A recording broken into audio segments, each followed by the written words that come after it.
Joining me now from San Francisco to help make sense of it all, co-editor for Mashable.com, Ben Parr is here, everybody. Ben, thank you for taking a break from commenting as me on Kotaku to join us in the loop. I appreciate it. I'm glad to be here. We mentioned it in the feed that this hacking group calling themselves Gnosis has claimed responsibility for the hack. Why exactly did they target Gawker? Why did they go after this company? So this group Gnosis told a couple media companies over the weekend and earlier this week that they did it because of Gawker's arrogance, is what they called it. That Gawker was basically taunting them on security, was taunting 4chan, was being arrogant about their security, and so I guess Gnosis wanted to put one on them. Were they tweeting out like inflammatory comments about our ports are so uber secure, or were they just general comments about the 4chan's hacking abilities that gave them made him so angry? I think it was a mix of different things. They cited that. They cited some of the commentary on WikiLeaks. They did a lot of just basically like telling the 4chan hackers, we're not really afraid of you. Right.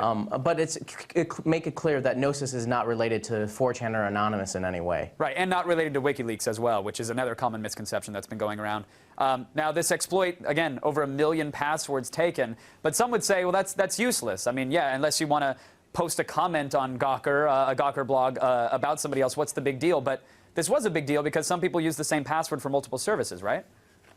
So this was a very big deal last night when a group of hackers used it to take over a bunch of different Twitter accounts that used the same username and password. And what happened was you had all these people tweeting spam, hundreds of thousands. It was a big deal, and it's going to be happening on other websites because people use the same passwords everywhere. Is that what happened? I thought Jamba Juice launched like a new acai berry smoothie today, and that's why everybody on Twitter was so excited. This is all password hacking spam bots here?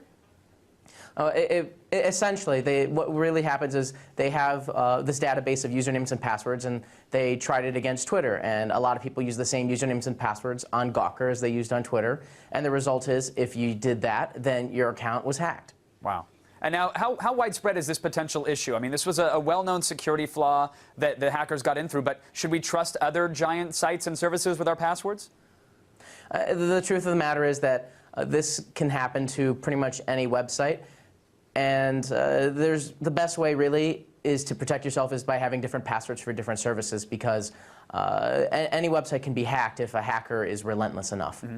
But for those at home that are like, well, great, a different password for every service, that's fantastic. I use 4 million different websites. Can you recommend a tool so they can keep track of them? There's a bunch of different tools. One I like is 1Password, which helps save all your passwords across so you don't have to remember everything, and keeps it secure, and allows you to sync it up with different browsers so you don't have to remember all your passwords on different computers wherever you go. Cool. So just don't use your 1Password password on every forum you sign up for, and then you'll be golden, right?